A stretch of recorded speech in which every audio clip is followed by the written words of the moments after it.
Hello everyone and welcome back to Let's Play Rockman 7 FC. In the last part we finished off the Robot Masters and started off the Wily Castle, and now we're gonna go finish off the game. So Wily 3 has one of my favorite songs just for a Wily Castle stage period. Usually they put some really good songs in these stages to begin with, but both the 16-bit and this 8-bit fan rendition is just so good. With that said, this is a stage that becomes immensely more, I'm not gonna say easy, but definitely getting the super adapter as well as Rush Jet is to your advantage in this stage is the best way to put it, because this stage actually has two different paths you can take. A higher path and a lower path that goes into an underwater segment similar to Burstman's stage. But I'm not showcasing that, and I should even note that you can fight the little crab, weird orb mini-boss from that stage in that pathway. But I'm taking the higher pathway because there's better rewards for it along the way. Also, here's the little flash, unable to see low visibility mechanic I mentioned from Cloudman stage. Had you not done certain things to the Teru Bozu enemies, you can only see a little sphere around you. It's a little more clear on what's happening in the 16-bit graphics. Honestly, this isn't too bad to handle at all.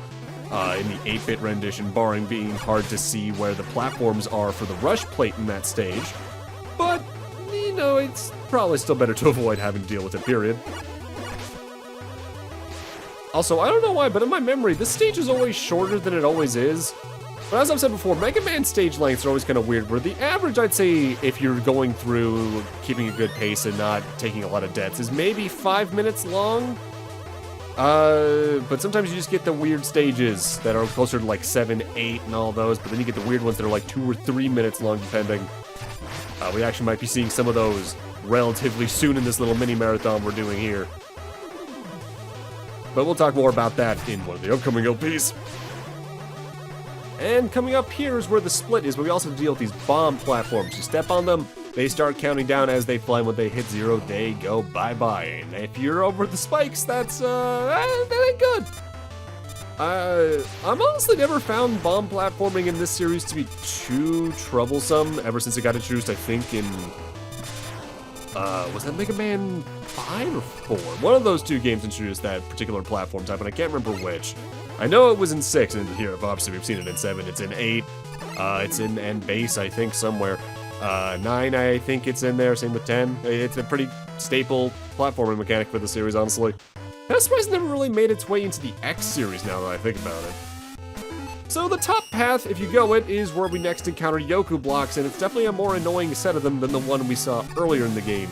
But if you have Rush Jet, you can just straight up ignore it. You're gonna want to do that, because if you hug the top of this screen, you get a pretty good treasure trove of an energy tank, a weapon tank, and an S-tank. The S-tank itself, by the way, is just an M-tank from Mega Man 5. Full weapon and HP restoration. I think they're only called super tanks in this, the original Mega Man 7, of course, as well as the last 2 Game Boy games? Otherwise, they're usually M-tanks if they exist at all. I guess in some games they're technically the Yasaichi as well, but that's a little bit of a different item at the same time, because that's a in-stage use type of thing. Also, I'd recommend just straight up dodging this dinosaur and going on, because the boss is right down here.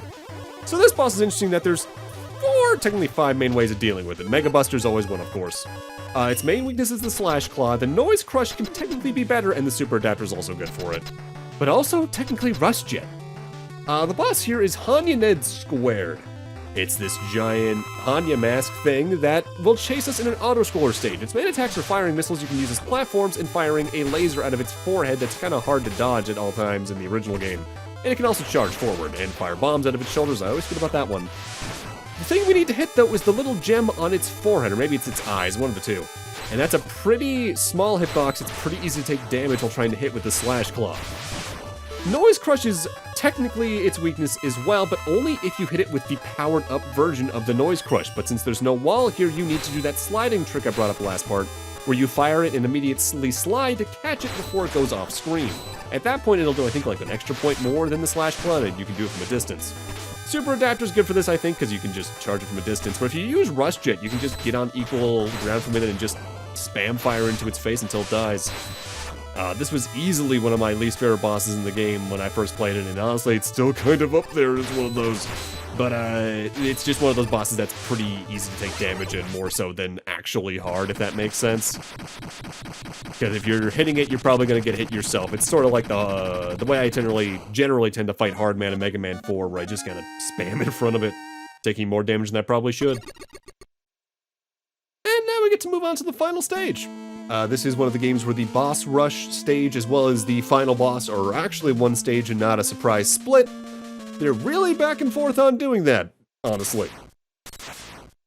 With that said, being time for a boss rush, that means once we get some minor little restocking done here in the first room, it's going to be time for us to hit the usual speed up and music. Just because that's how I've been doing boss rushes now for 11 years-ish. They do give you a pretty good stock up here, though. Weapon tanks, I think there's an energy tank down here somewhere. No extra S-tank, though, and you get one of those. And an extra life, even. So take advantage of that while you can.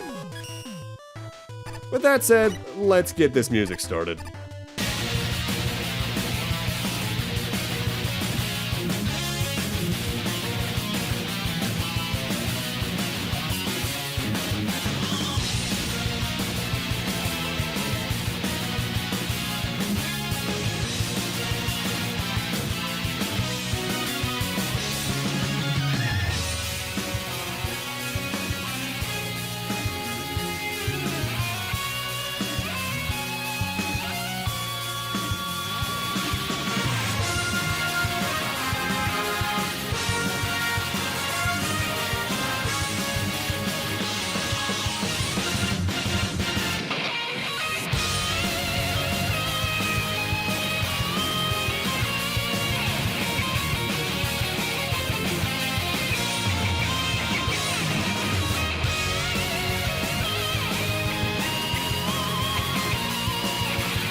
I don't know how I resisted using "You Will Know Our Names" for so long in this, because I actually have like a full Word document of every boss rush theme I've used throughout any game ever, as well as just pure speed-up themes for like the RPGs I've done where speed-up's necessary, like Pokemon and all those. And I somehow hadn't used any Xeno music yet. That's genuinely surprising. I still haven't played Xeno 3 or even torn up for Xeno 2, but eh. By the way, time for the final boss. Phase 1 against the good old Wily machine as we against Thunderbolt, so get that out. This fight can be a little troublesome because this thing is huge and is surprisingly agile for its size. So this fight's going to be doing all sorts of little hops across the screen, charging as well, and doing even big jumps to land at either the far left or right side of the screen to try and just do contact damage to you, which can be pretty lethal. But it can also spit out little skeleton bots that'll try to do the exact same, even though I think they do less damage and also have less HP. Thunderbolt here, though, does pretty good damage. Watch out for the charges. The spikes on its chin surprisingly aren't instant kill. I swore they were for years, but I guess I just imagined that. Sadly, you can't hit it from behind. You do need to hit it in the front to do actual damage to Wily, but as long as you're good about sliding all over the place to get out of the way of it, the first phase isn't too bad. The main reason people talk about this final boss as one of the hardest in the franchise is because of what comes after this. The Wily Capsule for Mega Man 7 is infamous for being one of the hardest bosses in the series. Apparently they know that and they overtuned it internally, because apparently, specifically, Inafune asked. You know, I used to look up to the guy, but the more I learn about Inafune, the more I'm like, yeah, no, maybe it's good he left. Alright, Wily Capsule 7, first off, flashing light warning, this fight gets kind of flashy with the black background. This is not the first Wily Capsule that does a lot of teleporting, but it's the first one that does so with a very hard to dodge attack. He sprouts out 4 balls that home in on you, I think, in 2 specific phases. They go once, then they go twice, and they're off screen.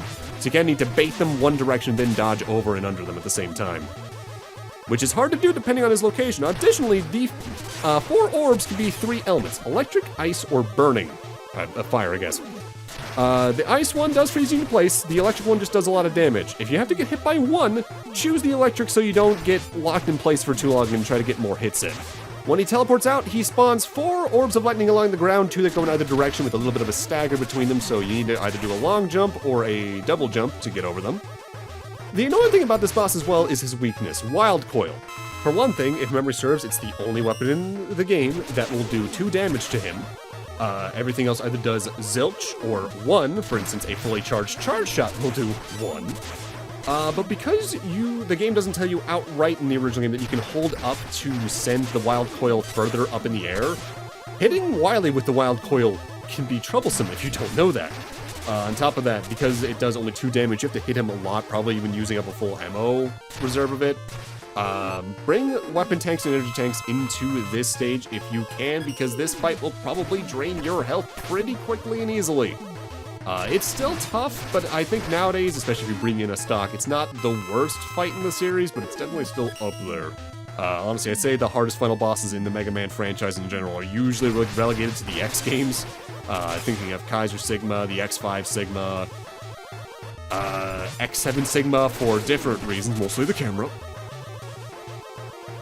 This is still up there though, don't get me wrong.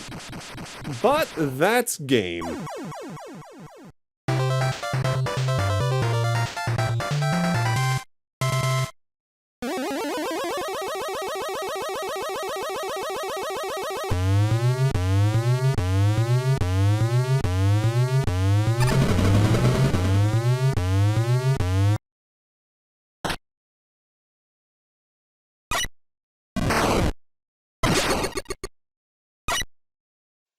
Ha! Mega Man. Too late! You should be quicker. We shall return.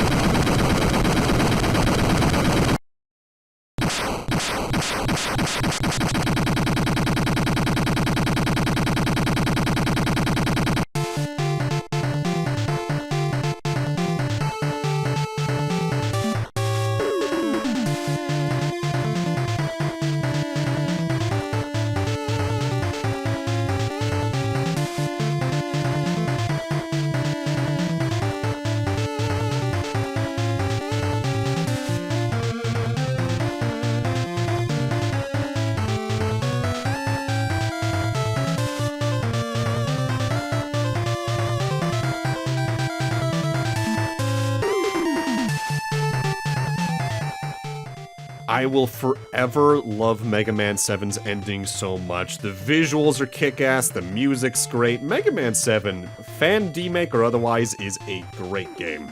I think the Wily Castle is a little hit or miss for some things, and the original game has its own weird pacing problems with maybe you not liking going after only 4 Robot Masters at a time.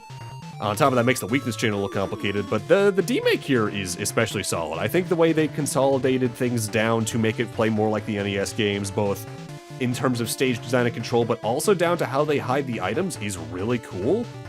And I'm looking forward to ever tackling Rockman 8 FC, which Mend, the developer of Rockman 7 FC, also did. But I've heard there's still some potential updates for that on the horizon at some point, because at least the wiki I was reading about development stuff said there were still potential future updates planned for that. On top of that, there's no English fan translation. I like to tackle my games fan translated if I can, just so it's consistently English. I don't have to like ask friends to have to translate the Japanese or whatever language it's in.